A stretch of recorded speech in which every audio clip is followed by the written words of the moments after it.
Muy buenos días, qué bendición, qué privilegio llegar a tu consideración en este día para hablar temas de la palabra del Señor en este programa por la palabra.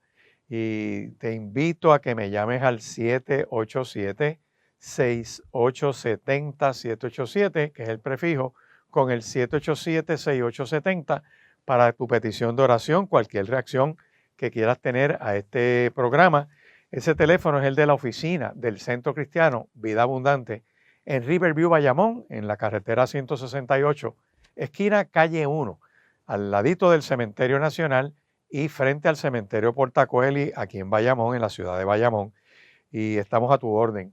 De hecho, los domingos tenemos culto desde las 9 de la mañana hasta las 10:30, esa es la primera reunión, y la segunda reunión es de 11:20 a 1 de la tarde, así que eres bienvenido en cualquiera de las mismas. Hoy queremos tratar un tema, y hemos venido hablando de la Biblia, de la importancia de la Biblia, qué es la palabra de Dios, y ciertos temas que estamos trabajando en torno a la misma, con el propósito de que busques la Biblia que tienes en tu casa, la abras y comiences a leerla y a seguir estas conversaciones que tengo con ustedes para que aprendamos algo más de la Biblia, para que empieces a disfrutar las riquezas de la Escritura, la bendición que es, que como muchas veces te he dicho, es Dios mismo hablando a nuestra mente y a nuestro corazón y uno empieza a crecer en la fe. Así que hoy vamos a estar hablando del tema apreciando el Antiguo Testamento. La Biblia básicamente está escrita son 66 libros aproximadamente. En otras traducciones tienes más de los 66 libros. Está la versión católica romana, que tiene una serie de libros adicionales que no se toman como de inspiración divina por otros sectores, pero tienen mucha data histórica muy buena. Otros lo toman como inspiración divina, no afectan, no son falsos, se les llama apócrifos en términos de la inspiración divina, pero tienen mucha historia muy buena, real, cierta y verdadera. En cuanto a la Biblia en general, se divide como Antiguo Testamento y Nuevo Testamento. Se le llama Antiguo Testamento porque recoge lo que viene siendo toda esa literatura de la tradición judía escrita por Moisés, la primera parte, luego diversos autores inspirados por el Espíritu Santo de Dios, que desde años distintos, lugares diferentes, épocas totalmente distintas, muchos de ellos no se conocieron entre sí, armaron como un rompecabezas, por así decir. Y esa literatura judía es la que existía en la época en que Cristo caminó sobre la faz de la tierra. En otras palabras, la palabra que Cristo citaba era el Antiguo Testamento. Hablaba del Deuteronomio, habló mucho de Deuteronomio, citó mucho de Deuteronomio. De hecho, citó el libro de Deuteronomio las 3 veces que se enfrenta a Satanás en las tentaciones del desierto. Le decía, escrito está, la importancia de la escritura. En otras ocasiones, Cristo hablando con la gente le decía, oísteis que fue dicho, haciendo referencia a los profetas que están en ese Antiguo Testamento. Así que es importante el Antiguo Testamento y hay que apreciarlo porque aunque recoge la historia de la nación de Israel en gran parte y su interacción con reinos y una historia preciosa, comienza ese Antiguo Testamento con la creación. Se le atribuye la literatura de los primeros 5 libros. A esos primeros 5 libros del Antiguo Testamento, de hecho te voy a leer los que son. Está el Génesis, el Éxodo, el Levítico, Números, Deuteronomio, Josué, Jueces, Ruth, Primera y Segunda de Samuel, Primera y Segunda de Reyes, Primera y Segunda de Crónicas, Esdras, Nehemías, Esther, Job, Salmos, Proverbios, Eclesiastés, Cantar de los Cantares, Isaías, Jeremías, Lamentaciones, Ezequiel, Daniel, Oseas, Joel, Amós, Abdías, Jonás, Miqueas, Nahum, Habacuc, Sofonías, Ageo, Zacarías y Malaquías. Ahí tienes una serie completa, ¿verdad?, de lo que viene siendo el Antiguo Testamento, que de verdad nos ayuda a entender lo que es el Mesías que habría de venir. Ahí tenemos las profecías que hablan de Cristo, del lugar de nacimiento de Cristo, las circunstancias de su nacimiento, el precursor o el que venía antes que él, que todos esos son señales que apuntan a ese Mesías que habría de venir. De hecho, los primeros 5 libros, que son Génesis, Éxodo, Levítico, Número y Deuteronomio, se les conoce como el Pentateuco. Ese es el código de leyes del pueblo de Israel. Es el tercer código más antiguo en el planeta. Y tú dirás, bueno, pero este código que es el tercero más antiguo en el planeta, significa que hay 2 códigos anteriores, porque si este es el tercero, tiene que haber uno segundo y tiene que haber uno primero. Eso es correcto. Estamos hablando en términos de escritura, de haberse producido algún documento, pues estamos hablando de ese tiempo, que desde antes de ese tercer código, en ese tercer código está incluida una introducción que se retrotrae a lo que se conoce la creación, al comienzo de todo. El código anterior a este es el código de Hammurabi. Aquellos que hayan podido ir al Museo Louvre de París, en Francia, hay una parte de todas estas, digo, es un museo grandísimo, necesitas varias semanas para verlo en su esplendor y en su detalle. Eso no es un museo que tú lo ves en un día, ni en 2 días, ni en 3 días, ni en una semana. Necesitas bastante tiempo para verlo y verlo bien, mirar sus diversas objetos que hay allí, la historia, videos, audios, escuchar todo eso, las explicaciones, las diversas épocas a través de la humanidad. Es riquísimo. Para hacer estudios sería algo glorioso aquellas personas que estén estudiando precisamente historia. Pues allí tú tienes en una parte el código de Hammurabi, y es un peñón inmenso, pero inmenso, de granito, color negro, que está esculpido alrededor, desde arriba hasta abajo. Ese código se entiende que se escribe 1792 años antes de Cristo. Y ese código, pues, es como arranca con un grupo de reglas de agricultura, de familia. Empieza a decir, pues, tal cosa de la propiedad. Y sigue hablando de los derechos de los padres o las obligaciones. Y tiene una serie de leyes interesantísimas, enumeradas, puestas. Pero no tiene ninguna explicación, no hay una introducción a ese código. Anterior a ese código está el primer código que se conoce en el planeta, que es Lisib Ishtar, que está en fragmentos de piedra en lenguaje sumerio, y ese código se entiende que empieza a escribirse o se documenta 1898 años antes de Cristo. Si tú pones una línea de tiempo, comienzas poniendo 1898 años antes de Cristo, pones Lisib Ishtar, y también comienza con una serie de reglas que la deidad le informa al rey. En Hammurabi, 1792, sigue la línea de tiempo, es la deidad Ra que le informa al rey. Y después, lo que se conoce como el Pentateuco, que comienza con la narrativa del libro de Génesis, como una revelación directa de Dios a Moisés en el Sinaí. Luego de eso está el Éxodo, que ya es un recorrido, Levítico, Número y Deuteronomio, una descripción de la historia del pueblo de Israel según fue ocurriendo los diversos incidentes, el nacimiento de Moisés. Bueno, es exquisito esa narración. Pues esos 5 libros de la Biblia están armados de forma tal que se corresponden a los 150 salmos que más adelante hay. Y hay un grupo de salmos que están ligados al Génesis, otro grupo de salmos al Éxodo, otro grupo de salmos a Levítico, otro grupo de salmos a Deuteronomio. O sea que es una cosa hermosa, ¿verdad? A Números y a Deuteronomio. Pues ahí tú tienes el origen de todas las cosas. Es 1500 años antes de Cristo. Pero vuelvo y te repito, se retrotrae una narrativa que antecede el Lisib Ishtar. Y es el único código en el planeta que tiene una explicación antes de tener la ley. Para darles un ejemplo, cuando te dice no abuses con el extranjero, porque tú fuiste ese extranjero en tierra de Egipto. O sea que para esta ley le da una explicación a la ley. Viene siendo una exposición de motivos. Los otros códigos no tienen eso.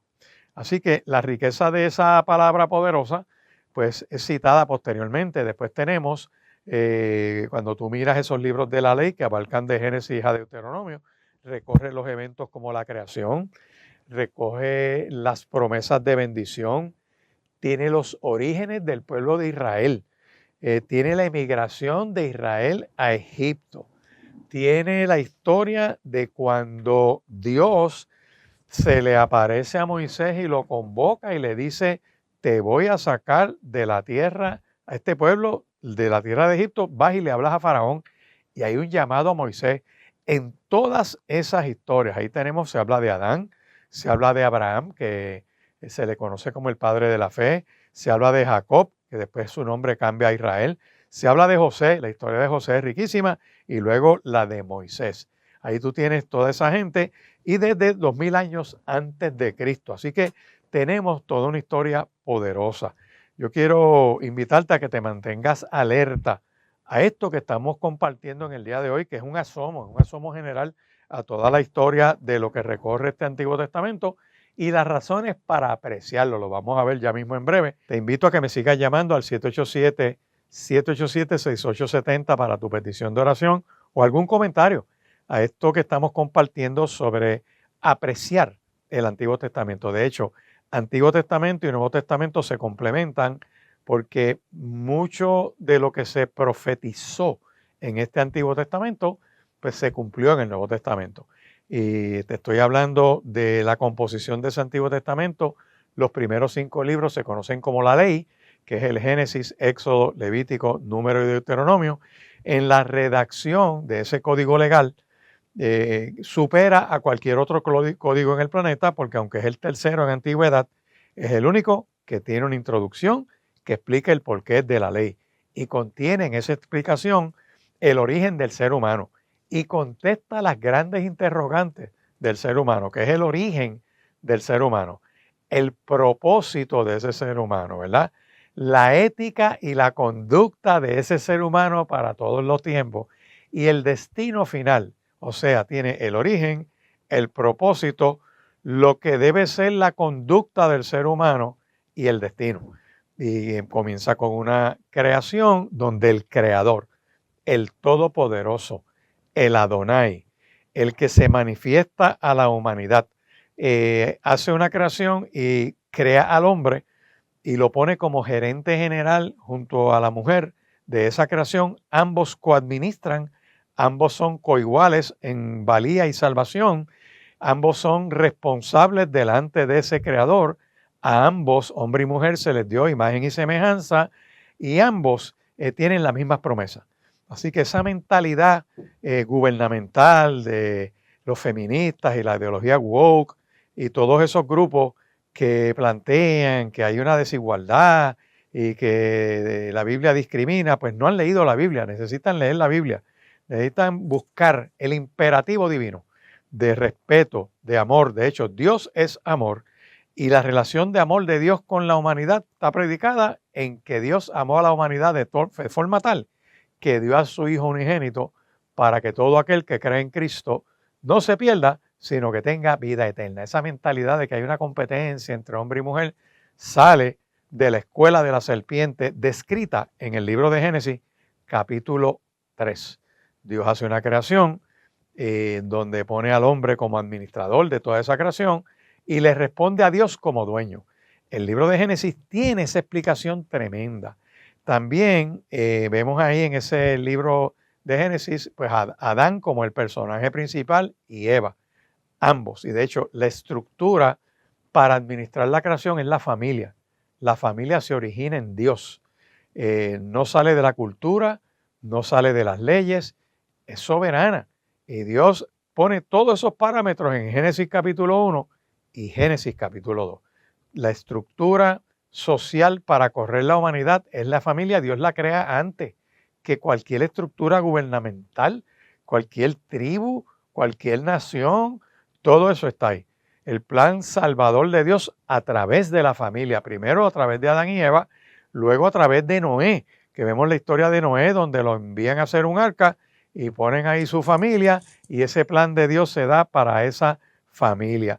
En adición a eso, que nosotros estamos viendo que luego de esa narrativa está Abraham, el gran padre de la fe, al cual se le dan promesas de tierra y de descendencia y de establecerlo como una nación. Sale de Ur de los Caldeos porque es una nación pagana y Dios está diciendo, yo los voy a llamar para que sea un pueblo que voy a escoger.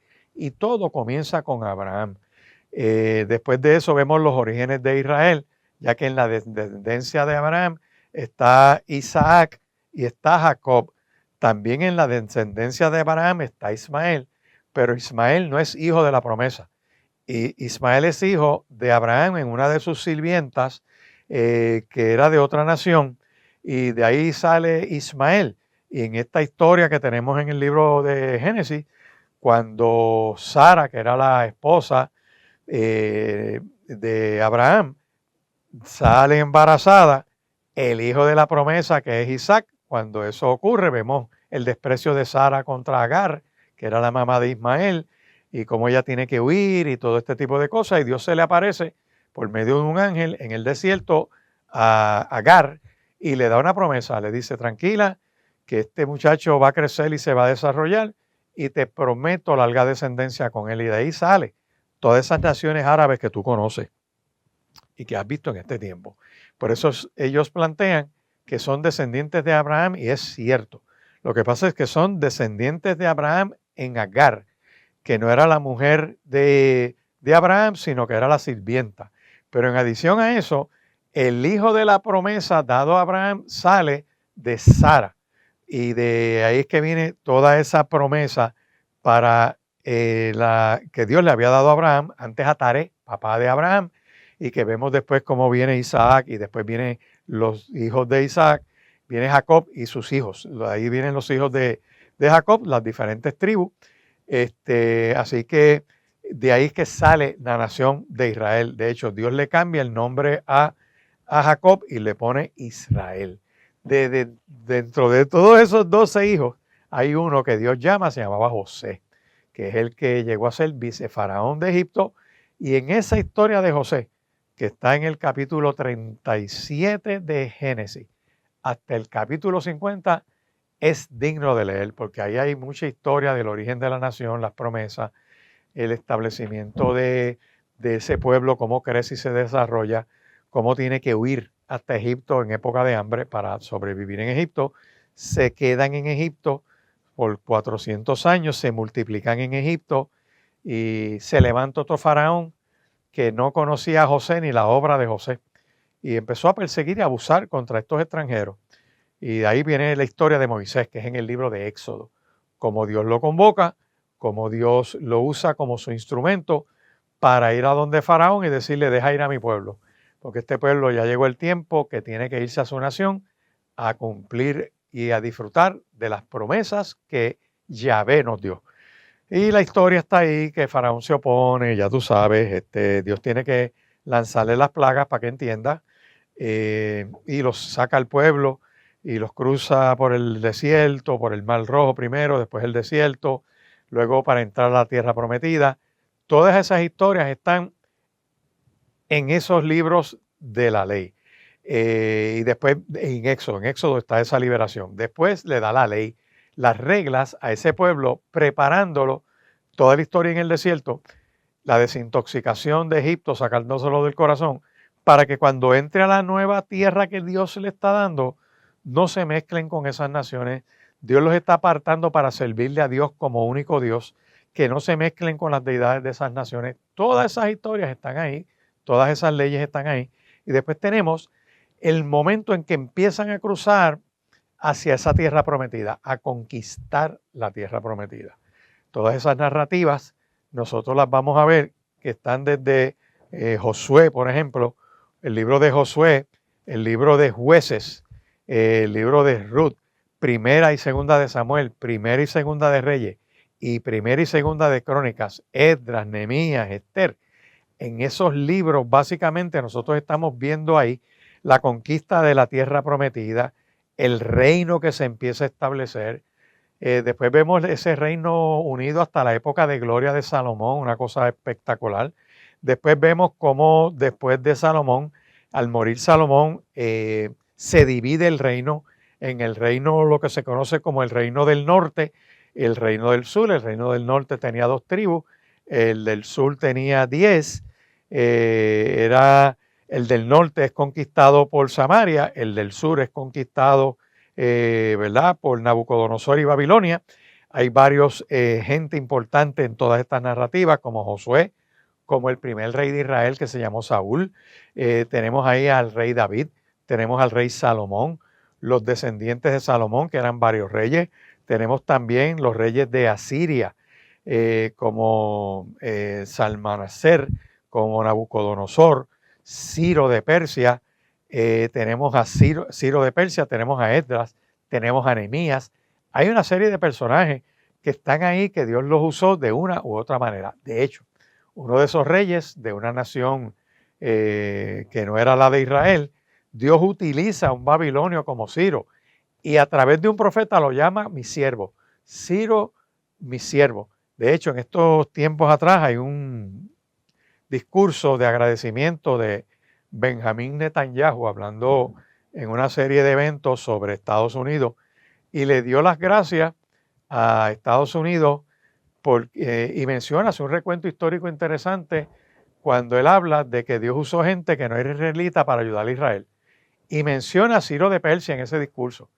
Y mencionó a Donald Trump como aliado de Israel en su primera presidencia y luego en su segunda presidencia como aliado de Israel. Interesantísimo.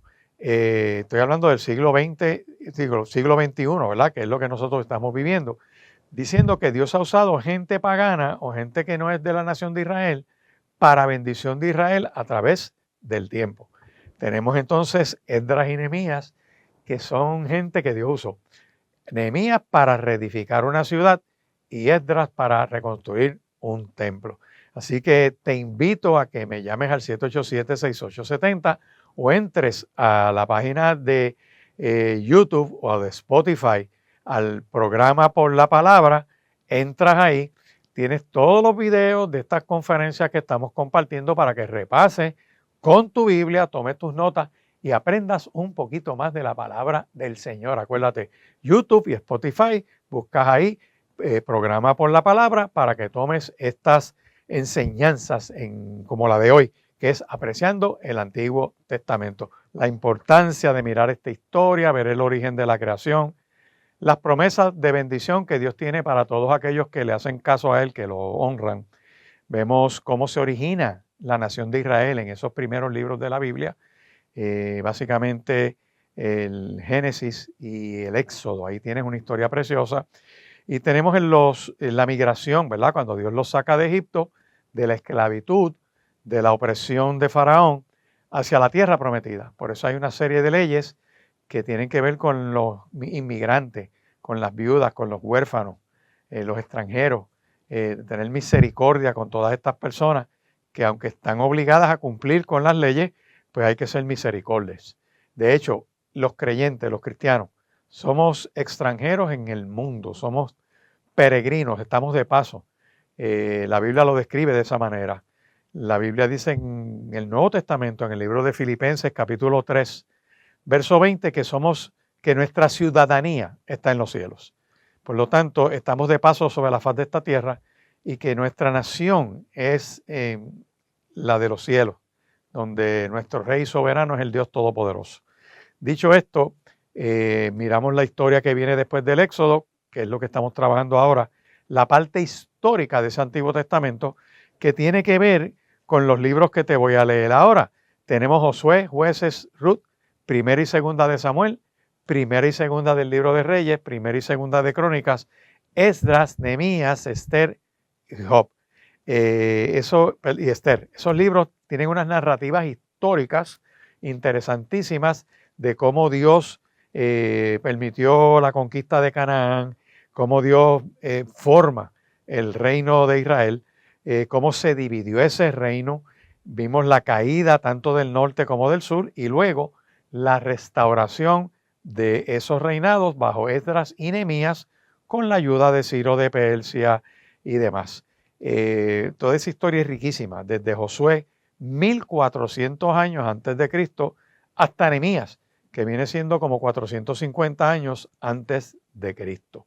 Mirando entonces panorámicamente ese libro, por ejemplo, de Génesis, tú vas a ver cómo Dios convoca a José, que es uno de los descendientes de la promesa, y cómo Dios lo usa para establecer para vivir una historia en la cual es una enseñanza para nosotros que nos han alcanzado los fines de este siglo.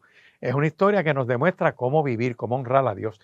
Y un joven que tiene un llamado de Dios es el que Dios le habla en sueños. De hecho, él habla en sueños a sus padres. Sus hermanos podían interpretar los sueños. Y José tenía una característica que no tiene nadie. Hay gente que tiene sueños. Hay gente que puede interpretar sueños.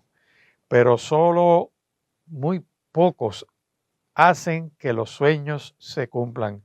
José es de los pocos seres humanos que tenía sueños, interpretaba sueños, pero hacía posible que los sueños se cumplieran.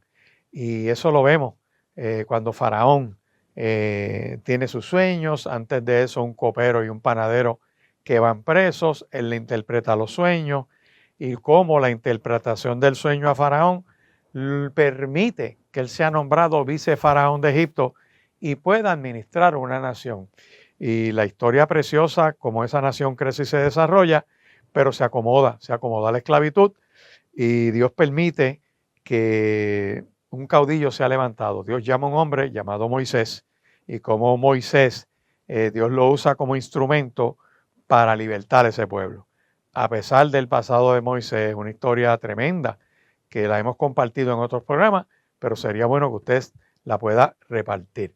Se entiende que José es un prototipo de Cristo, por así decir, porque hacen muchos paralelismos, desde su nacimiento hasta su ministerio, lo que hizo, cómo administró, cómo bendijo una nación, cómo al morir decreta unas bendiciones de sus huesos que tienen que ser llevados fuera de esa nación, y los ejemplos de perdón, de cómo perdonó a sus hermanos. Toda esa historia está ahí. Nos ayuda muchísimo. Pues luego de toda esa narrativa donde el pueblo sale de Egipto y empieza a meterse en la tierra prometida, vemos la continuación en Josué, que a Josué le dicen: mi siervo Moisés ha muerto, ahora te toca a ti guiar este pueblo para la tierra prometida. Pues hay unas promesas que están en Josué capítulo 1, le dicen: como estuve con Moisés, voy a estar contigo. De ahí tanta historia que nos ayuda a entender lo que va a ocurrir después con Cristo, el profeta, el Mesías, el libertador que va a venir a esa nación. Luego vamos a tener en ese Antiguo Testamento lo que se conoce como los libros de enseñanza, los libros de sabiduría, de literatura, de poesía. Son libros como, por ejemplo, Job, que se entiende que ese es el libro más antiguo de la Escritura, con una historia preciosa de un hombre que ama a Dios, que le sirve a Dios, y que ocurren unas tragedias en su vida, y ocurriendo esas tragedias de pérdida de familia, pérdida de su riqueza, pérdida de su salud, y lo único que Dios le deja a Job es la mujer, porque con eso se iba a levantar otra vez. Vienen unos diálogos durante todo ese libro de unos amigos que vienen, y hay una serie de reflexiones que se resumen de la siguiente manera: ¿por qué a gente buena le ocurren cosas malas?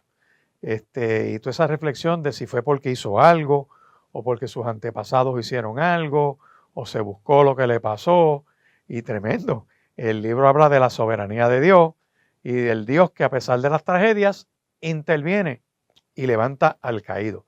De hecho, en ese libro de Job está la primera referencia a la resurrección del ser humano, cuando él dice: yo sé que mi Redentor vive y aún me levantará del polvo, y después de deshecha esta mi piel, en mi carne he de ver a Dios.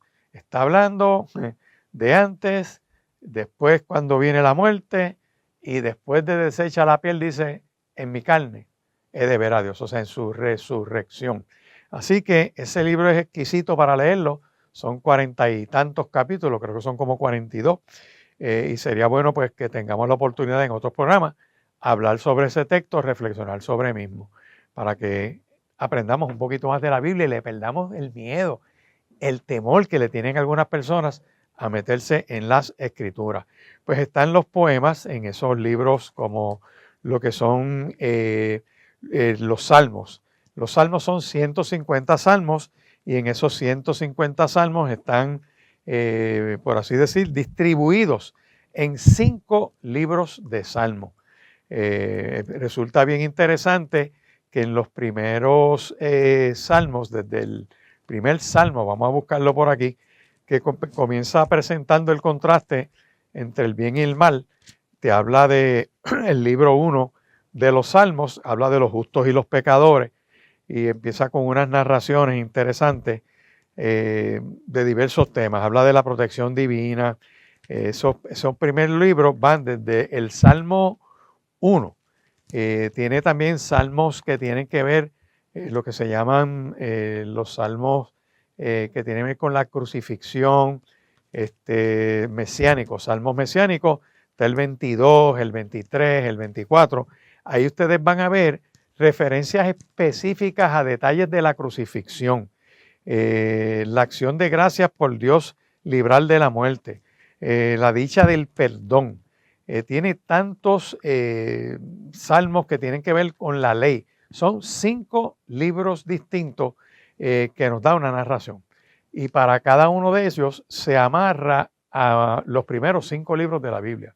Desde el Salmo 1 al Salmo 30 y algo por ahí, son los del primer libro, del 30 y pico al 50 y tanto, y por ahí sigue habiendo unas expresiones que tiene que ver con el libro de los Salmos. Por eso es que las referencias que se hace a la crucifixión tienen que ver con Cristo. Después vemos el anuncio profético que uno mira en los libros como por ejemplo de Isaías, que es el libro del profeta que narra lugar de nacimiento, época de nacimiento, y eso ocurre siglos antes de que Cristo venga.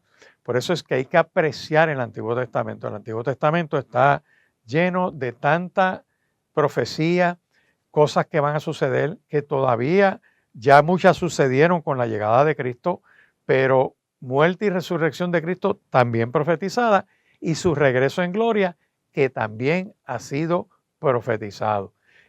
Profecías como del libro de Daniel, que están atadas al libro de Apocalipsis, que están por cumplirse, que todavía no están cumplidas. De hecho, se entiende que hay unos capítulos en el libro de Daniel que son un mini apocalipsis, que habla del levantamiento de los creyentes, que habla de la semana 70 de Daniel, que habla de las cosas que van a ocurrir de la tribulación, que habla del reino mesiánico. Y de hecho, en uno de los sueños que tiene Daniel, allá en el capítulo 7, él dice que ve un trono gigantesco, poderoso, y que ve uno sentado en el trono. Y al lado del trono uno semejante al Hijo del Hombre. Pues ese mismo es Cristo. Él tuvo una visión de Cristo en Daniel capítulo 7 y todavía ese Mesías no había sido encarnado, todavía no se había manifestado en la tierra. Y esa visión todavía no se había cumplido al momento de Cristo venir a la faz de la tierra. O sea, siglos antes de Cristo encarnarse, Daniel vio eso. Luego de que Cristo viene y tiene su ministerio en la tierra, que muere en la cruz del Calvario, es sepultado y resucita, al resucitar está a la diestra del Padre y se cumple esa profecía de Daniel capítulo 7, en esa exaltación de Cristo a la diestra del Padre. Y Cristo, estando en su ministerio en la tierra, cuando los tribunales lo están juzgando, dice, ese que vio Daniel, ese soy yo. Le dice a los jueces en ese juicio, y por eso es que lo condenan para llevarlo a donde Pilato. Yo he de seguir llamando para tu petición de oración al 787-787-6870. Estamos tratando el tema de apreciar en el Antiguo Testamento las 4 divisiones que tiene, por así decir, ese Antiguo Testamento, que es los libros de la ley, que es desde Génesis, Éxodo, Levítico, Número y Deuteronomio. Se le atribuyen a Moisés, que los escribió él. Es la historia que Dios le muestra a él y se documenta las leyes que Dios le revela en el monte Sinaí, la narrativa de la creación, del origen de todas las cosas. Y de hecho, Cristo en un momento dado en el Nuevo Testamento dice que Moisés escribió sobre él. De mí escribió él. Todo eso está en la Biblia, en la poderosa palabra del Señor. Pero te hablaba de que luego de esos libros venían los libros de historia que iban desde Josué, Jueces, Ruth, Primero y Segundo de Samuel, hasta el libro de Esther, que es una reina que Dios llama a asumir un liderato a favor del pueblo de Israel. Y luego vemos los libros, ¿verdad?, de enseñanza, de sabiduría y de literatura, entre ellos los salmos. Te mencioné, y por aquí tengo la información, que son 150 salmos, que los salmos corresponden a los primeros 5 libros de la Biblia. Y los salmos se dividen en 5 libros. Los salmos desde el 1 hasta el Salmo 41 es el primer libro. Se conoce como el libro del dolor y de la fe, o primer libro. Principalmente se enfoca a la relación personal entre el individuo y Dios. Por eso tú ves que del Salmo 1 al Salmo 40 hay una serie de salmos, como por ejemplo el Salmo 1, que empieza con ese, es como una introducción a todo el libro de los salmos. El camino del justo y el camino del pecador. El camino del justo que oye la palabra, la respeta y la vive, y del pecador que vive al garete a espaldas de Dios haciendo lo que le da la gana. Estamos viendo ahí que eso se relaciona al libro de Génesis. El segundo libro de los salmos se cubre desde el Salmo 42 hasta el Salmo 72. Se conoce como el libro del anhelo. Este es el segundo libro y se enfoca en la búsqueda de Dios y su justicia. Ese salmo tiene unas expresiones hermosas, poderosas, que son bien conocidas, bien citadas. De esos salmos 42 en adelante está llena de expresiones de relación del hombre con Dios. Y por aquí voy a buscar precisamente cómo comienza el salmo, por ejemplo, ese es el Salmo 51, que habla de ten piedad de mí, oh Dios, pidiendo perdón a Dios por las metidas de pata. Empieza el Salmo 42 diciendo, como el siervo brama por las corrientes de las aguas. O sea, el hombre buscando relación con Dios, diciendo, yo tengo sed de Dios. En otro dice, júzgame, oh Dios, defiende mi causa. En otro comienza diciendo, Dios, con nuestros oídos te hemos oído y todo lo que nuestros padres nos han contado.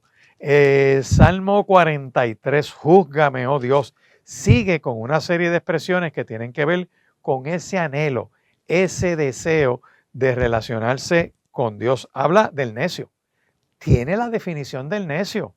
En el Salmo 53, el necio es el que habla en su corazón a sí mismo y dice, no hay Dios, yo soy mi propio Dios y hago lo que se me antoja. El Salmo 56 que empieza hablando de ten misericordia de mí. El Salmo 51 que empieza diciendo escucha mi oración. Cuando dice aclamen a Dios con alegría toda la tierra, es un salmo de alabanza a Dios. Cuando habla de Dios tenga misericordia de nosotros y nos bendiga, ese es el Salmo 67.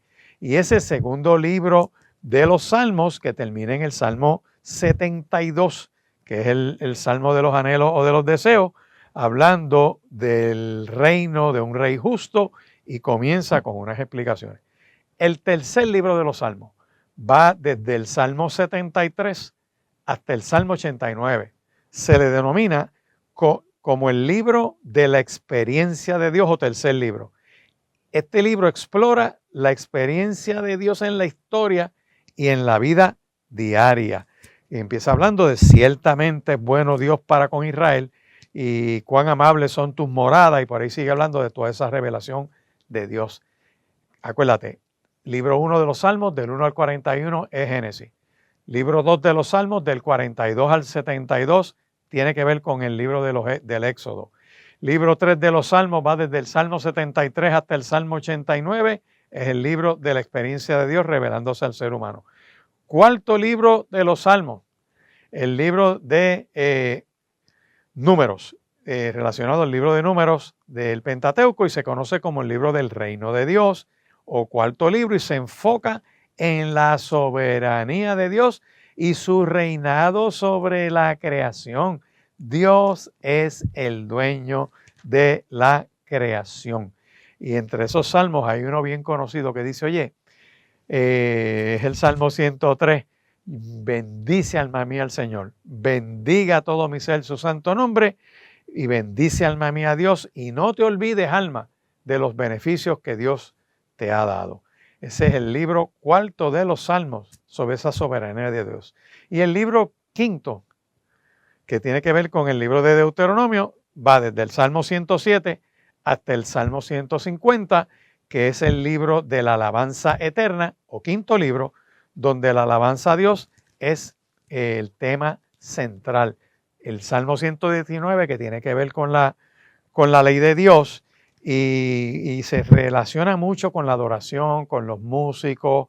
De hecho, el Salmo 150 se usa mucho para ampliar lo que es la adoración dentro del pueblo, que dice, alaben a Dios en su santuario, alábenle en la magnificencia de su firmamento, refiriéndose a los cielos, y se habla de alabarle conforme a su grandeza, y aquí describe una serie de instrumentos musicales como bocinas, salterio, arpa, pandero, danza, cuerdas, flautas, címbalos resonantes, como los tambores, címbalos de júbilo, todo lo que respira, todo ser humano, todo aquello que tiene vida debe alabar a Dios. Así que todo esos 5 libros de la Biblia, los primeros 5 libros, ese código legal está atado a los 150 salmos. Y ahí está también los poemas, lo que es después de Salmo vienen los Proverbios, que es el libro de sabiduría. Ese libro de sabiduría habla de los motivos de ese libro, de las amonestaciones o los consejos que se le da, la excelencia de la sabiduría, que esto es importante. Se habla también de la exhortación a la obediencia. Hay muchos consejos a los padres para criar a sus hijos, están ahí. Están los beneficios de la sabiduría, las amonestaciones contra la vida licenciosa. Tenemos la amonestación contra los vagos y las vagancias y la pereza, la amonestación contra el adulterio. De hecho, los capítulos 5, 6 y 7 del libro de Proverbios trabajan mucho la sexualidad y las artimañas de las rameras. En Proverbios capítulo 8 en adelante habla de la excelencia y la eternidad de la sabiduría y la mujer insensata. Se habla del contraste entre el justo y el malvado. Se habla de la integridad en el comercio, porque habla de los comerciantes y el peso falso en las balanzas en el comercio, que son abominación a Dios. Se habla del hijo sabio, que es el que recibe el consejo del padre. Se habla de cómo armonizar las garatas y las peleas entre la gente, porque te habla el Salmo 15, verso 1, que dice, la blanda respuesta, dice, quita la ira. Dice, mas la palabra áspera le echa leña al fuego. Proverbios 16, que el hombre tiene ideas en su corazón, pero Dios él el que dispone. Salmo 17, mejor es un bocado seco y en paz que casa llena de contiendas y provisiones.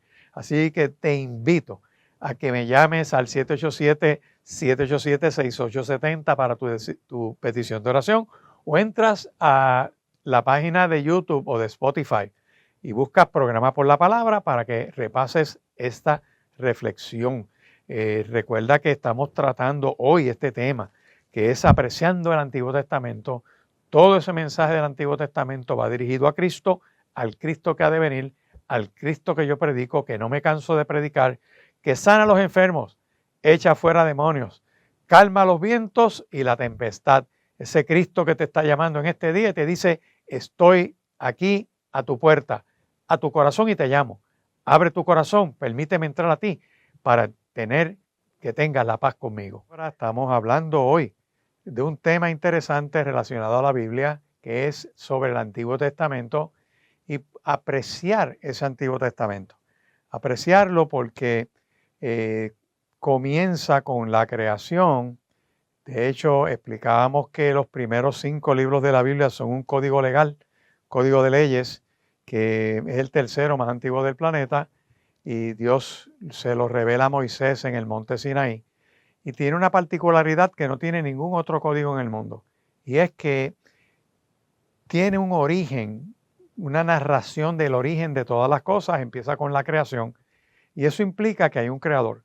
Y ese creador requiere a esas criaturas una ética, una conducta, ya que revela una ley, revela unas órdenes, siendo el dueño de la creación, ese creador pone al hombre y a la mujer como gerentes generales de esa creación.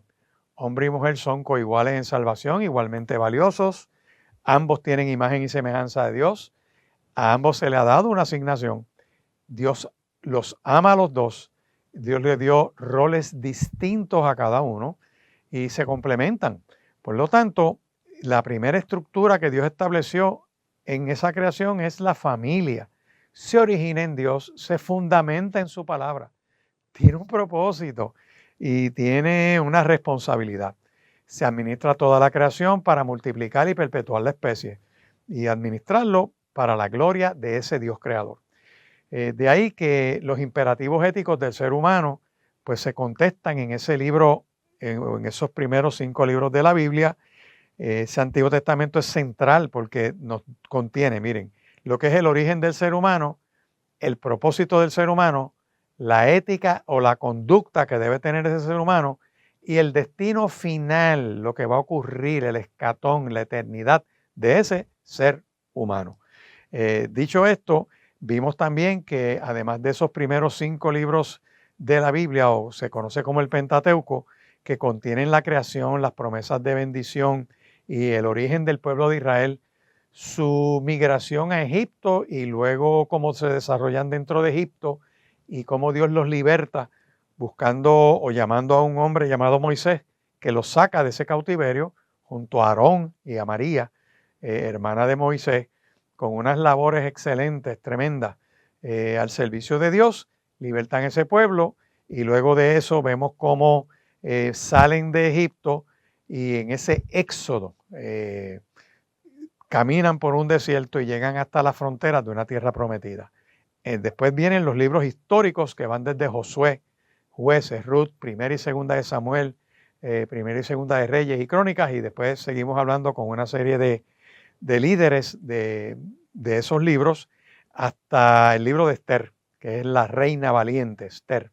Tenemos en esas narrativas la conquista de Canaán, el reino que surge, el primer rey que era Saúl, después el rey David, el rey Salomón, una serie de reyes que vienen después y la reconstrucción o, por así decir, la restauración de ese reino con Esdras y Nehemías.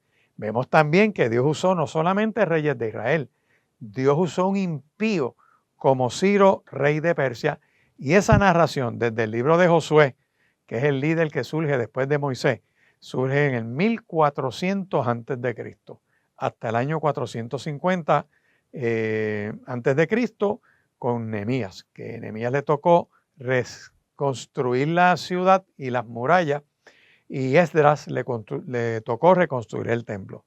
Después vienen los libros de enseñanza y sabiduría, entre ellos el libro de Job, el de los Salmos y de los Proverbios, pero te mencionaba algo sobre el libro de Job y quiero tocarlo, ¿verdad? Que en ese libro, y por eso es bien importante leer y repasar el Antiguo Testamento. Mire, el libro de Job narra la historia de un hombre justo, bueno, piadoso, decente, que a pesar de ser bueno y ser próspero y un buen ciudadano, ciudadano del año, lo reconocían por ser un tipo decente, enfrentó una serie de crisis personales y de familia y de pruebas y sufrimientos. Para empezar, en un solo día pierde sus hijos de manera trágica, en un mismo día pierde toda su economía, perdieron sus acciones, se fueron al piso, quebraron los bancos donde él tenía todo su dinero, los negocios se dañaron, en un mismo día granizo y fuego consumieron sus cosechas, en fin, mucha pérdida de bienes, de familia y después su salud, que la piel le dio un tipo de salpullido y lepra y una cosa, una psoriasis diabólica crónica. El texto dice que no había calamina que lo pudiera ayudar y se rascaba hasta con un tiesto. Lo único que Dios le deja a Job es la mujer. Todo lo demás se le afectó y le deja a la mujer porque con ella es que se puede levantar. Pero cuando tú ves que ese libro presenta a Job como un hombre recto y temeroso de Dios, que vive en prosperidad, que tiene una familia numerosa, que se forma un planteamiento en la corte celestial donde Satanás va a donde Dios y cuestiona la sinceridad de Job. Ese es el argumento, que solo es fiel a Dios porque tiene bendiciones y que si Dios le permite ponerlo a prueba, él va a ver que Job lo va a traicionar porque está por lo material. Ese es el argumento de Satanás. Y Dios le da un permiso a Satanás y le dice, pruébalo, pero no puedes tocar su alma. Y le tocó las posesiones, le tocó los hijos, finalmente su salud. Job, afligido en dolor y en pérdida, se enfrentó a un grupo de amigos que venían a tratar de consolarlo, pero esos amigos no lo comprendían, esos amigos lo acusaron, esos amigos lo cuestionaron, se llamaban Elifaz, Bildad y Sofar. Gente que argumentaban que ese sufrimiento que Job estaba pasando se debía a que tenía algún pecado oculto, que mientras Job defiende su inocencia, Job clama a Dios. Y el texto dice algo bien interesante, que dice que Job, estando en medio de todos esos revoluces, nunca maldijo a Dios. De hecho, en medio de este conflicto, Eliú, uno de sus amigos, entra a participar en el debate y presenta una idea sobre el sufrimiento y sugiere que podía ser una forma de disciplina divina o de purificación. Mira, eso es, te están limpiando, tú sabes, tu vida, tu aura, todo ese tipo de estupideces que a veces la gente se pone a especular, y diciendo algo tú hiciste, algo hicieron tus ancestros que tú la estás pagando. Eso se discute en el libro de Job. De hecho, el tema central del libro de Job es porque a gente buena le suceden cosas malas. Y finalmente, en ese libro, Dios se revela a Job en medio de una tormenta. Le cuestiona su sabiduría y su conocimiento del mundo, porque hay un momento dado que Job, en toda esa discusión, le dice a Dios, oye, si yo me he portado bien, si yo he hecho las cosas bien, ¿por qué a mí me está pasando todo esto? ¿Sabes? Si tú eres el Todopoderoso, ¿por qué yo estoy sufriendo esto que me está pasando? Entonces, Dios se le revela a Job en su ignorancia, ¿verdad? Le dice, ven acá ignorante, miren esto. Dios le deja que él aletee y le haga una serie de expresiones. Y Dios le responde a Job desde un torbellino y le dice lo siguiente, ciñe tus lomos y levántate que te voy a preguntar lo siguiente para que tú me lo contestes. ¿Dónde tú estabas cuando yo estaba creando la tierra? Hazme saber si tienes inteligencia. ¿Quién ordenó las medidas de la tierra? ¿Quién extendió el cordel para establecer el balance? ¿Sobre qué están fundadas las bases de la tierra? ¿Quién puso su piedra angular? ¿Cuándo alaban todas las estrellas del cielo y se regocijan todos los hijos de Dios? ¿Quién encerró con puertas al mar cuando se derramaba saliéndose de sus límites? ¿Cuándo puse yo nubes por vestidura suya, por su faja oscuridad, y establecí sobre él mi decreto? Lo puse, dice, le puse puertas y cerrojos y dije, hasta aquí vas a llegar, de aquí tú no vas a pasar. Ahí paran el orgullo de tus obras. Fíjate cómo Dios habla de la manera en que está creando las cosas. Has mandado tú a las mañanas, tú a la mañana en tus días, has mostrado al alba su lugar para que ocupe los fines de la tierra y para que sean sacudidos de ella los impíos. Ella muda luego de aspecto como barro bajo el sello y bienestar como vestidura. Has entrado tú hasta las fuentes del mar, has escudriñado el abismo. Dice, has visto las puertas de sombra y de muerte, has considerado hasta las anchuras de la tierra. Declárame si sabes eso. ¿Por dónde va el camino a la habitación de la luz?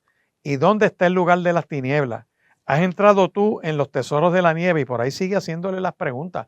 Dios le hace un montón de preguntas. Puedes hacer llover, dice, ¿tiene la lluvia padre? ¿O quién engendró las gotas del rocío? Y por ahí sigue hablándole al pobre Job. ¿De dónde salió el hielo y la escarcha del cielo? ¿Quién la engendró? Las aguas se endurecen a manera de piedra y se congelan en la faz del abismo.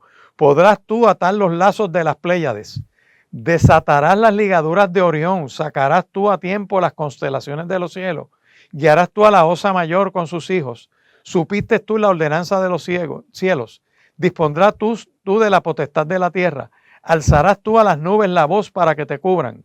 Y por ahí sigue hablando. ¿Quién le dio al espíritu inteligencia? ¿Quién puso por cuenta los cielos con sabiduría? Y por ahí sigue hablando. Y Job no pudo contestar una sola pregunta de la que Dios hizo. Es la soberanía de Dios. Al final del libro de Job, Dios lo bendice. Dios lo prospera al doble de todo lo que tenía. Porque Jesús lo dijo, en el mundo tendréis aflicción, pero confiad, yo he vencido al mundo. Y para que disfrute las bendiciones de ser hijos de Dios, camino a ese reino eterno, a ese escatón, a esa manifestación gloriosa. Te estoy hablando de la importancia del Antiguo Testamento, de por qué apreciarlo. Te hablaba de esos libros de enseñanza, de sabiduría, de literatura, como el libro de Job, el libro de los Salmos, Proverbios, Eclesiastés, son libros de sabiduría. Y mencionaba el libro más antiguo que tiene la Biblia, que es el libro de Job. Y dentro de ese libro de Job, que contesta la interrogante, o por así decir, analiza la interrogante de por qué a gente buena le suceden cosas malas, pues aunque el libro comienza hablando de la tragedia que sufre Job, el libro no termina con eso. El libro concluye con la restauración de Job, que recibe el doble de lo que había perdido, incluyendo una nueva familia y una larga vida y próspera.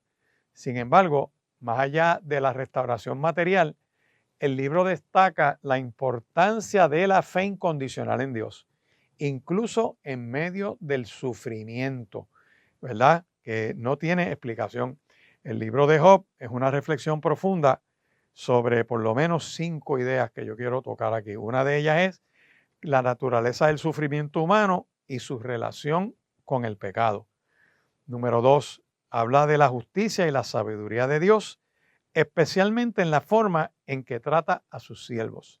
Número 3, la importancia de la fe y la confianza en Dios, incluso aunque no se entienda el por qué nos están sucediendo cosas trágicas y difíciles. Número 4, el libro habla de la limitación del entendimiento humano ante los misterios divinos. Y número 5, el libro exalta la fidelidad de Job como ejemplo de perseverancia en la fe.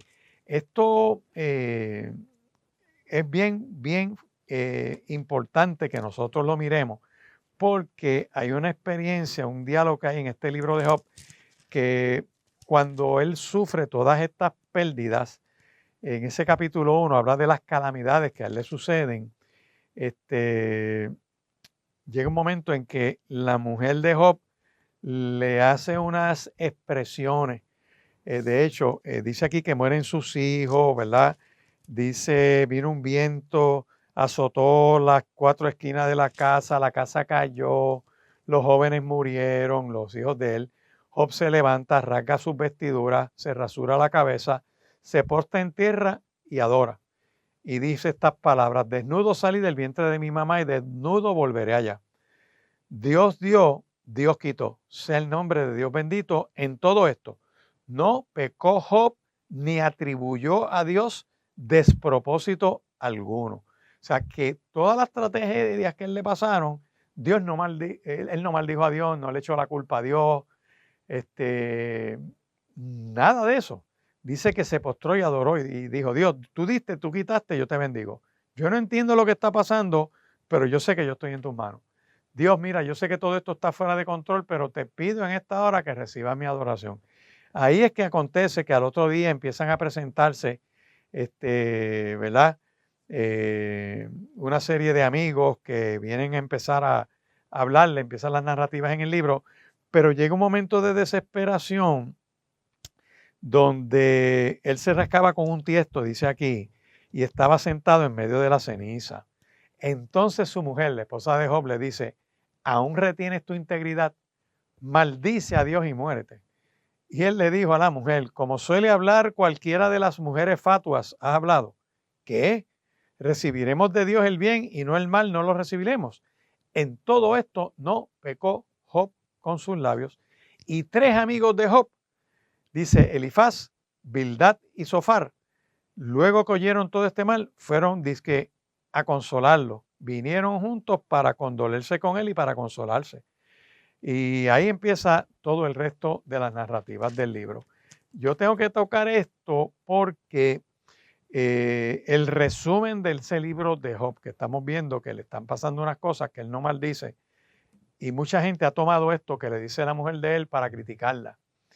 Y yo aprendí de un siervo de Dios, un pastor que fue un mentor de un grupo de nosotros, fue mi profesor en la clase de Persona y Obra del Espíritu Santo.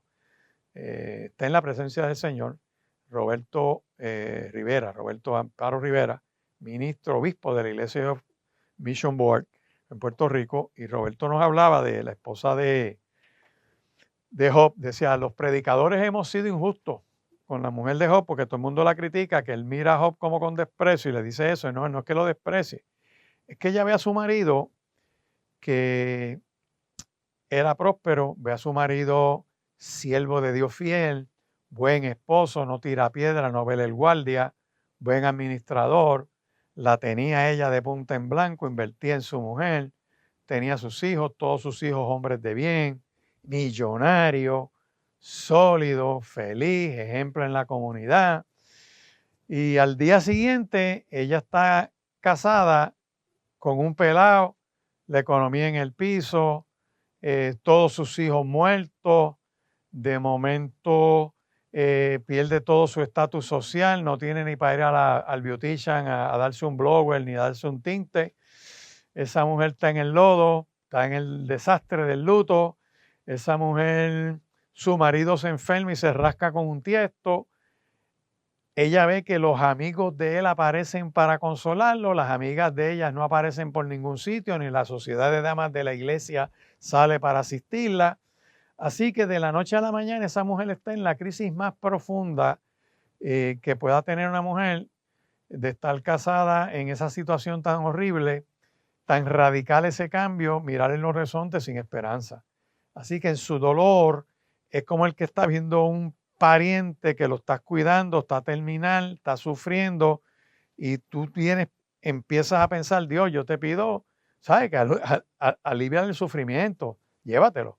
Hay gente que hará algo así, no es porque no ame o no a un familiar, sino porque el dolor es tan brutal, la crisis está tan fuerte, uno no ve esperanza en lo que está pasando y de momento se le cruza ese pensamiento que es mejor que Dios se lo lleve a que siga sufriendo donde está.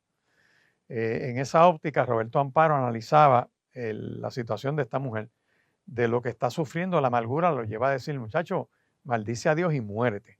Así que esa es otra manera de mirar el texto. Y si te has sentido así, este libro es bueno para ti, porque este libro te dice que a pesar de las crisis, Dios puede intervenir en su misericordia y cambiar nuestro lamento del baile, ceñirnos de alegría. Por tanto, a ti cantaré gloria a mí y no estaré callado. Eso ocurre en ese Antiguo Testamento. Acuérdate, ese libro de Job, que se entiende que es uno de los más antiguos, de la literatura, y habla de la misericordia de Dios. Hay un pasaje en el Nuevo Testamento que aclara el pensamiento de los amigos de Job, porque cuando ellos van a donde él, le dicen, muchachos, eso tú te lo buscaste o algo tú hiciste que estás pagando esto. Y empiezan que si el karma, que si qué sé yo, que todas esas taras generacionales, y empiezan con una serie de cosas. Y yo quiero leerte del libro de Juan en los Evangelios, me estoy saliendo del Antiguo Testamento, pero es importante ese Antiguo Testamento porque establece las profecías sobre el Mesías, los anuncios sobre el Mesías, la buena noticia de la redención de Dios por medio de ese Mesías que se iba a manifestar, y se cumplen todas esas profecías con la llegada de Cristo. Mateo capítulo 1, verso 1, cierra ese Antiguo Testamento y comienza ese Nuevo Testamento con ese cumplimiento de lo que Dios dijo. Que hay algunas profecías que faltan por cumplirse, dadas en ese Antiguo Testamento, remachadas y afirmadas en el Nuevo Testamento, y en cualquier momento Cristo regresa en gloria y se comienzan a cumplir otras profecías que están en ya la mecha corriendo con lo que está ocurriendo en el Medio Oriente. Pero vas al capítulo 9 de Juan y escucha bien esto, que Jesús pasa por un lugar y vio a un hombre ciego de nacimiento. O sea, que ese hombre nació y nació ciego. Viene con un defecto de fábrica, vamos a ponerlo de esa manera. Y le preguntan sus discípulos y le dicen lo mismo que los amigos de Job. ¿Quién pecó, este o sus padres, para que haya nacido ciego? O sea, ellos piensan y dicen, bueno, si este nació ciego es porque él, que no puede pecar porque venía en el vientre de su mamá, no tenía ni uso de razón estando en ese desarrollo, pero aún así le achacan a él algo. Le dicen, o él o sus padres, o sea, aquí tiene que haber algo generacional, una maldición generacional, aquí tiene que haber algo que hicieron sus papás que está requintando en ese hijo o sus abuelos. Dice, para que haya nacido ciego. Y Cristo les contesta y le dice, no es que pecó este ni sus padres, sino para que las obras de Dios se manifiesten en él. Hay tragedias que le ocurren a la gente que no es que se lo buscaron ni se lo merecen, son inocentes de todo eso, pero Dios en su misericordia, Dios en su gracia puede hacer una obra poderosa para que su gloria venga sobre ti. Y tú le vas a decir, Señor, yo no entiendo lo que me está pasando, pero yo te suplico que como lo hiciste con Job, lo hagas conmigo, que me restaures, que me levantes, que me sanes, que me devuelvas la bendición, que me restaures. Lo que la oruga y el saltón se comió, tú me lo recompenses otra vez. Como pasó con este ciego de nacimiento, que la gente estaba juzgando y pensando musarañas y cosas y haciendo juicios críticos, y lo que me está ocurriendo es para que la gloria de Dios se manifieste sobre mí. Reclama eso en oración. Llámanos 787-787-6870. Esa etapa de adicción de ese familiar tuyo va a pasar en el nombre de Jesús, se va a levantar, se va a sanar, se va a recuperar, va a levantarse, se va a preparar, se va a capacitar y va a llevar una vida buena para la gloria del Señor. Verás tus hijos sanos, verás tus nietos y los hijos de tus nietos, porque Dios interviene. El Dios que cambia mi lamento en baile, el que te ciñe de alegría, el Dios que interviene y que te rescata del lodo cenagoso. Te invito a que le creas a Dios. Entra a nuestra página de YouTube y a la página de Spotify. Pones programa por la palabra, entras ahí a las grabaciones o entras a la página del Centro Cristiano Vida Abundante en Riverview, Bayamón. Y esa página de Facebook también tiene mucha información del Centro Cristiano Vida Abundante.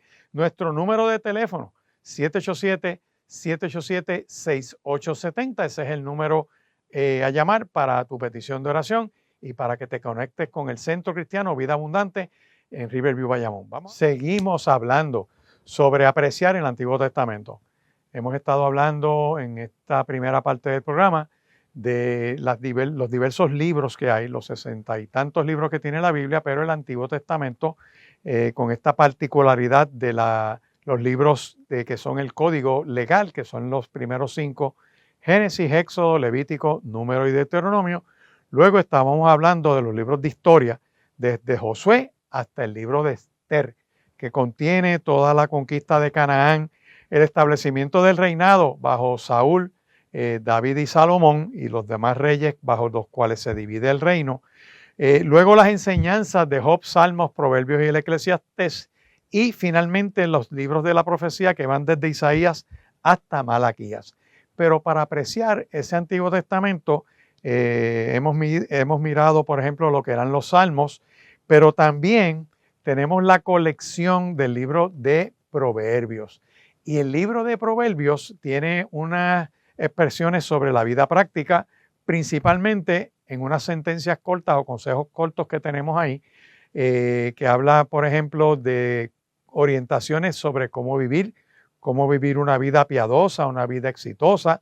Se centra en la importancia de la sabiduría, la justicia, el temor de Dios, cómo las virtudes conducen a las bendiciones y cómo la prosperidad, la longevidad y la alegría son consecuencias de obedecer a Dios y respetarlo. El libro de Proverbios también advierte contra la necedad, cómo estas acciones, ¿verdad?, de la maldad, la arrogancia, nos pueden llevar a la ruina y al sufrimiento. Todo eso está en el libro de Proverbios. De hecho, hay muchos consejos sobre crianza de hijos en ese libro. Y hay un resumen que contiene lo siguiente. Miren, la sabiduría es esencial. La sabiduría se presenta como un tesoro invaluable, el camino que lleva a la vida y al éxito. El sabio es el que obedece a Dios, el que hace las cosas como Dios dice. También este libro de Proverbios nos habla, o el libro de sabiduría, de que la sabiduría es reconocer y honrar a Dios, que eso es fundamental para tener una vida honrada, que el temor del Señor es el principio de la sabiduría. También ese libro de Proverbios nos habla de que la justicia, que no es otra cosa que poner por obra la palabra de Dios, es poner por práctica lo correcto y la virtud, y conduce a una vida próspera y a la protección de Dios. Es como un resumen de Deuteronomio 28. Si obedezco a Dios, tengo todas estas bendiciones. Si reto a Dios y soy rebelde a su palabra, me arropan una serie de maldiciones. Que la necedad y la maldad son peligrosas. El libro advierte sobre las consecuencias negativas de ser insensato, de ser desobediente y de la maldad, que la maldad no es otra cosa que llevarle la contraria a Dios. Y el libro también nos explica la vida de la sabiduría diaria, o sea, los proverbios ofrecen buenos consejos prácticos sobre diversos aspectos de la vida, las relaciones entre seres humanos, el trabajo, la familia, hasta la administración del dinero. En esencia, el libro de Proverbios busca guiar al lector hacia una vida plena y fructífera a través de la obediencia a Dios, la justicia, que no es otra cosa que poner por obra los mandamientos de Dios, y también lo que se llama el temor de Dios. Por eso es que obedecer a Dios es mejor que los sacrificios. Y tú dirás, ¿y qué es eso, pastor? Bueno, lo que sucede es que la Biblia habla en el Antiguo Testamento de cuando uno pecaba, dependiendo del tipo de pecado, había que presentar un sacrificio, un tipo de ofrenda. Y en una de las expresiones, el profeta le dice al rey, mira, es mejor obedecer que los sacrificios, porque el sacrificio se da luego de que uno peca, luego de que uno mete la pata, tiene que tratar de enmendar su vida con Dios. Pero si lo obedezco, como no he metido la pata, no tengo que presentar sacrificio. Así que el obedecer es mejor que los sacrificios. Y el prestar atención que estar metido en los rituales. Por eso es que Dios te invita en esta hora a que reflexiones, a que evalúes y digas, Dios, yo te pido que me ayudes a escudriñar esta palabra, que me ayudes a abrir mi mente y mi corazón, a que esta palabra entre a mi vida. Por eso es que el libro de Hebreos, en el capítulo 4, compara la palabra con una espada. Y dice que la palabra de Dios es como una espada de doble filo, dando a entender que está molada y que no hay manera que eso se detenga. Y dice, y esa espada entra al ser humano y discierne las intenciones y los pensamientos del corazón. O sea, la palabra llega a donde no llegan las terapias, a donde no llegan las consejerías, a donde no llega la medicina, ni las pepas, ni las tabletas, nada de eso llega a donde llega la palabra de Dios. Dice que entra a lo más profundo del corazón y discierne, dice, los tuétanos y las coyunturas. O sea, da a entender que donde se va a formar nuestro pensamiento, todavía no se ha formado el pensamiento, la palabra llega ese momento antes de que uno piense. Por eso es que la ley de Dios es perfecta y convierte el alma. Esa palabra entra y va a limpiar mis intenciones. Esa palabra, si yo me abro a que Dios entre por medio de su Espíritu Santo, lo que yo piense, lo que yo articule, va a ir limpio. O sea, va a ir en línea con lo que Dios dice. Por eso es que dice, la palabra de Dios es viva y eficaz. O sea, tiene vida y tiene efecto. Por eso es que la fe es por el oír y el oír de la palabra. Y hay gente que rechaza la palabra porque entienden que eso es hacerse religioso. Perfecto, pueden tratar de hacerlo por su propia fuerza, pero entonces no tienen fe, porque la fe es por el oír y el oír de la palabra. Así que si me cierro la palabra, no alimento mi fe. Y si mi fe no se alimenta, voy a tratar de funcionar solamente con racionamiento. Y el razonamiento no te va a permitir ir más allá de ese mismo razonamiento. Por ejemplo, el razonamiento y la ciencia te pueden decir, te hicimos esta prueba, tienes estos resultados y tienes este diagnóstico. Y tu mente se encaja en eso y qué sé yo, como en mi caso soy diabético, pues tengo que seguir las indicaciones. Y si me quedo enjaulado con que soy un diabético, pues estaré toda mi vida sufriendo un montón con una dieta y siguiendo los medicamentos para darme una calidad de vida. Y eso está perfecto, eso no está malo. Pero la fe me deja llegar a donde ese razonamiento me tiene enjaulado. O sea, yo creo de momento que Dios me puede sanar. De momento pienso en fe que puede haber un milagro en mi vida. De momento creo que Dios me puede sacar de esta diabetes. Como hombre de Dios estoy llamado a seguir las indicaciones médicas porque al médico Dios le dio un don de sanidad y usa la medicina para sanar gente.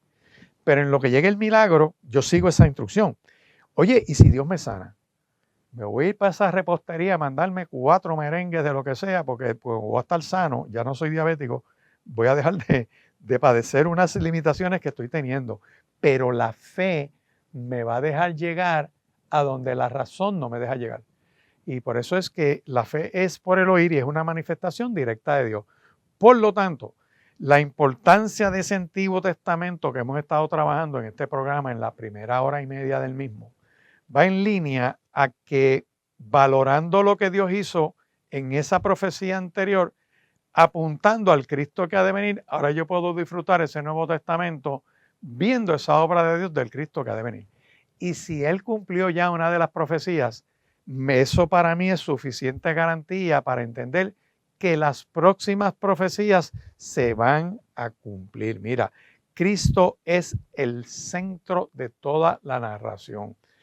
Desde el comienzo del libro de Génesis se anuncia como la simiente, como el Cristo que vendrá a derrotar al diablo y sus ejércitos. En Génesis es la simiente. De hecho, en cada libro de la Biblia, yo lo he mencionado en otras ocasiones, te lo voy a mencionar ahora, solamente me voy a limitar al Antiguo Testamento. En Génesis Jesucristo es la simiente. En el Éxodo es el Cordero Pascual.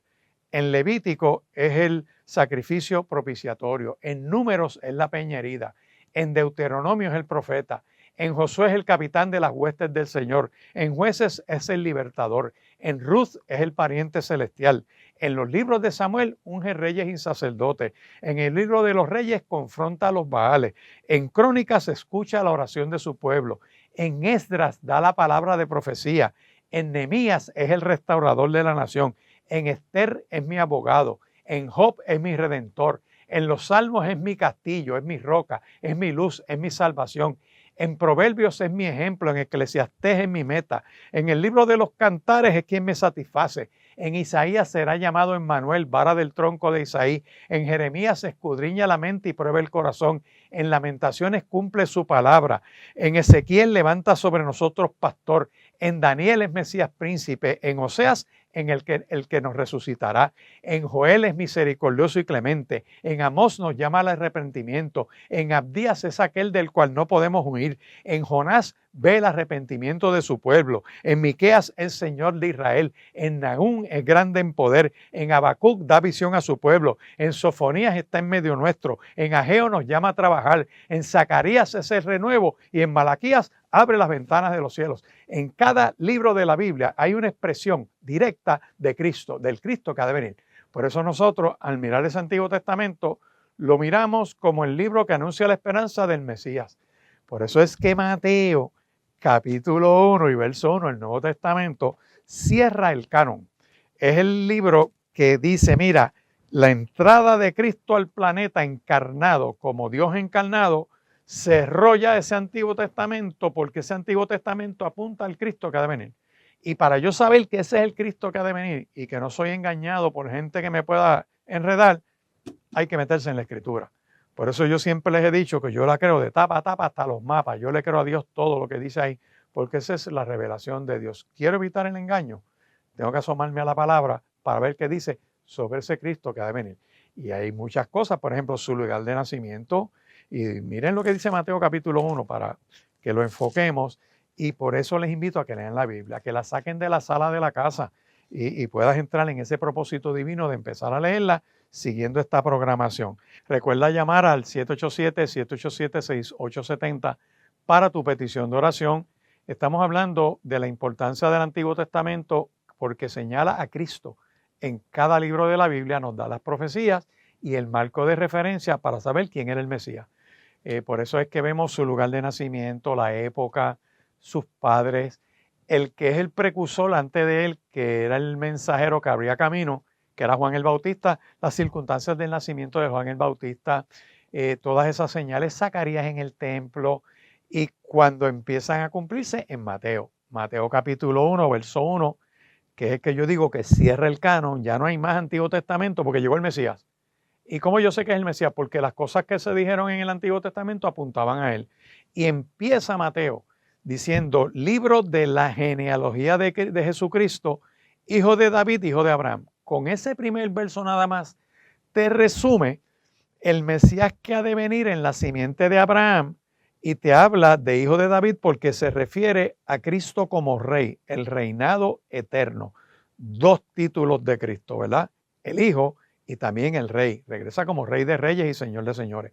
Pero entonces vemos la genealogía de Cristo en Mateo, que la gente a veces la lee, que Abraham engendró a Isaac, Isaac a Jacob, Jacob a Judá. Y hay gente que me ha dicho, pastor, es que eso es aburrido. No, no es aburrido.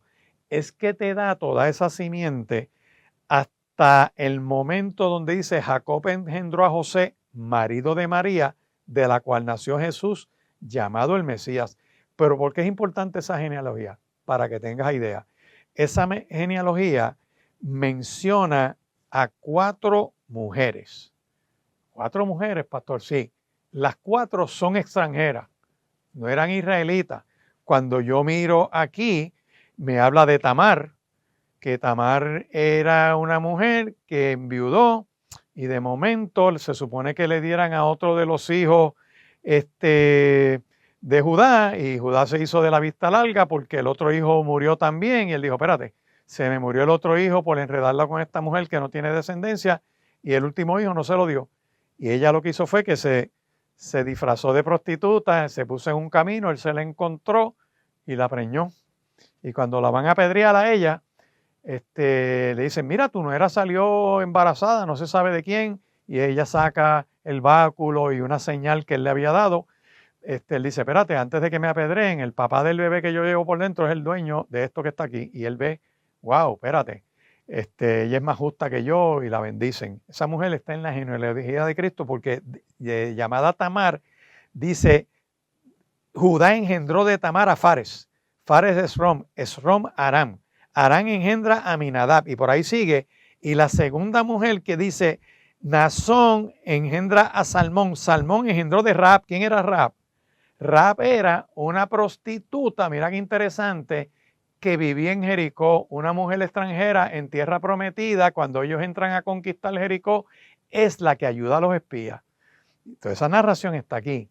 ¿Y qué dice ese texto? Que esta mujer espía pacta, una mujer que pacta con los espías, cuando ellos vienen, derriban los muros de Jericó, entran, la rescatan, la ponen a vivir en su pueblo, y ella se casa con Salmón y engendra ella, dice, a Boz.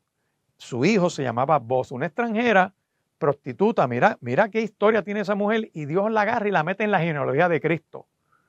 Porque el texto lo que me está diciendo es que estas 2 mujeres, hay 2 más que te las voy a mencionar ahora, esa, a pesar de su pasado y de su crisis, eso no la limita, porque cuando tú te metes y pactas con Dios, te libertan. Dios cambia tu lamento en baile. Dios borra tu registro de delincuencia.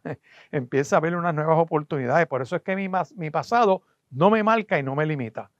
Mi pasado no ata el futuro que Dios tiene para mí desde este presente. Y Salmón dice, engendró de Rahab a Boz. Boz engendra a Ruth. Ruth la moabita a Obed. Obed era el abuelo del rey David. Obed engendra a Isaí, que era el papá del rey David. Isaí engendra a David. David engendró a Salomón. Salomón, que fue mujer, de la que fue mujer Urías, no la mencionan. Y por ahí sigue hablando, o sea, te habla de esta, de la mujer de Urías eteo. Por lo tanto, era hitita. También está en la genealogía. Lo que implica es que Dios mete 4 mujeres no israelitas en la genealogía de Cristo para decir que la salvación al mundo incluye todas las sangres, toda la humanidad. El mensaje va dirigido a todo aquel que en él cree. no se pierda y tenga vida eterna. ¿De dónde sale esa genealogía? Del Antiguo Testamento, pero en Cristo se cumple. Por eso es que nosotros somos cristocéntricos. Nosotros, todo ese Nuevo Testamento apunta al nacimiento, la encarnación, obra, ministerio de Cristo, que cumple la ley, paga el pecado de toda la humanidad, es juzgado por todos los tribunales de la tierra, y antes de ser juzgado por los tribunales de la tierra, su ministerio sanó enfermos, su poder sobre la enfermedad, libertó gente endemoniada, su poder sobre los demonios y las potestades, su poder sobre la naturaleza, porque mandó a callar los vientos y las tempestades, el Cristo que tiene poder sobre la muerte. Caminando con los discípulos se encuentra el hijo de la viuda de Naín en pleno funeral y allí le resucita al muerto. Su pana Lázaro, que murió, estaba pudriéndose 4 días. Cuando llega, le dice, no pierdas el tiempo porque ya está pudriéndose en la tumba. Él dice, muevan la piedra y da las gracias a Dios y dice, yo te doy gracias por tu haberme oído. Y grita a gran voz, hablando a gran voz, Lázaro, ven fuera. Porque es la vida hablándole a la muerte. Es el Dios todopoderoso que venció la muerte en la cruz del Calvario. Y Cristo le dice a Lázaro, ven fuera, y aquel que estaba pudriéndose en la tumba sale caminando. No solamente resucita a Lázaro, él pone su vida en rescate de la humanidad, porque los tribunales lo juzgan y el resultado del juicio es inocente. Jesús de Nazaret, usted ha sido encontrado inocente. Alguacil, llévenselo y mátenlo. Y tú dices, wow, pero ¿y por qué si lo sentencian de inocente? Lo matan. Porque Cristo sube a la cruz del Calvario como justo para pagar el pecado de toda la humanidad. Para que todo aquel que en él cree no se pierda, sino que tenga vida eterna. Por lo tanto, vence la muerte no solo con otra gente, sino que él pone su vida, y lo dice Efesios capítulo 1, el poder de Dios lo resucita de entre los muertos, asciende a los cielos, está a la diestra del Padre. Y ahora mismo Cristo está activo, vivo y operando, intercediendo por nosotros. Es el mediador entre Dios y el hombre. No hay otro mediador. No hay corredentores. Esos son disparates. En 1952 es que empiezan con eso de la corredentora. No hay corredentores. El apóstol Pedro se para en Jerusalén frente a todo el mundo en pleno Pentecostés y dice, Hechos 4:12, en ningún otro hay salvación. No hay otro nombre bajo el cielo dado a los hombres en que puedan ser salvos. El mismo Cristo dijo, yo soy el camino, la verdad y la vida. Nadie viene al Padre si no es por mí. O sea que usar a San Ciriaco o San Otro o hacer algún tipo de ¿cómo se llama? Ceremonia para tratar de pegarte a Dios es perder el tiempo, porque hay un solo camino. Cristo es el camino. El apóstol Pablo le dice a Timoteo, hay un solo Dios, 1 Timoteo capítulo 2 y verso 5. Hay un solo Dios y un solo mediador entre Dios y el hombre. Jesucristo, hombre. Si el mismo Cristo dijo, yo soy el camino, la verdad y la vida, y nadie viene al Padre si no es por mí, ¿qué tú haces invocando cualquier otra cosa que no es Cristo? ¿Qué tú haces tratando de buscar algún camino o algún sendero o algún atajo para llegar a Dios? No hay manera. Todos son callejones sin salida. De ahí la importancia de ver a Cristo. Por eso es que nosotros miramos en su bautismo, cuando estamos en Mateo capítulo 3, después de la genealogía, ya viste la importancia de la genealogía, que desde el principio viene anunciado, ese es el Mesías, y termina, mira este resumen, la genealogía, que desde Abraham hasta David son 14 generaciones, de David hasta la deportación de Babilonia 14 generaciones y desde Babilonia hasta Cristo 14. Ese es el resumen del Antiguo Testamento. Todo cierra en Cristo. Por eso te invito a que empieces a apreciar ese Antiguo Testamento, no para seguir sus rituales, porque estamos completos en Cristo. Ya con aceptar a Cristo es suficiente. Antiguo Testamento es para que nos enfoquemos las coordenadas hacia dónde llegar y mirar, qué ver en Cristo y ver que ese es el Mesías. Por eso en su bautismo Dios habla y dice, ese es mi Hijo amado, en quien tengo complacencia, y se abrieron los cielos y el Espíritu desciende como paloma. El Hijo que sube del agua, el Espíritu Santo que desciende y Dios Padre confirmándolo como Mesías. Porque por definición al que Dios unge es el Mesías. Todo lo demás tendremos unción, pero el ungido es Él. Por lo tanto, te invito a que entres a nuestra página de YouTube o de Spotify, de Programa por la Palabra. Y ahí te suscribas y veas todas estas enseñanzas, puedas entrar ahí, escucharlas, tomar tus notas con tu Biblia para que sigamos creciendo y aprovechando lo que nos dice la palabra de Dios. También puedes entrar a la página de Facebook de Centro Cristiano Vida Abundante o la del Pastor Jorge Escribano para que entres y sigas estos estudios. De hecho, en la de la iglesia tengo los bosquejos de los sermones que los puedes ir mirando. Así que te invito a que entres en esta programación de Por la Palabra para que sigas creciendo en tu vida espiritual o nos llames al Centro Cristiano Vida Abundante al 787-787-6870. Estamos en la carretera 168, esquina calle 1, al ladito del Cementerio Nacional, aquí en Riverview, Bayamón. Dios te bendiga y Dios te guarde. Gracias por acompañarnos a Por la Palabra. Si el tema de hoy ha tocado tu corazón, escríbenos al correo porlapalabraccva@gmail.com. Y recuerda que la palabra de Dios es lámpara a nuestros pies y brega a nuestro camino.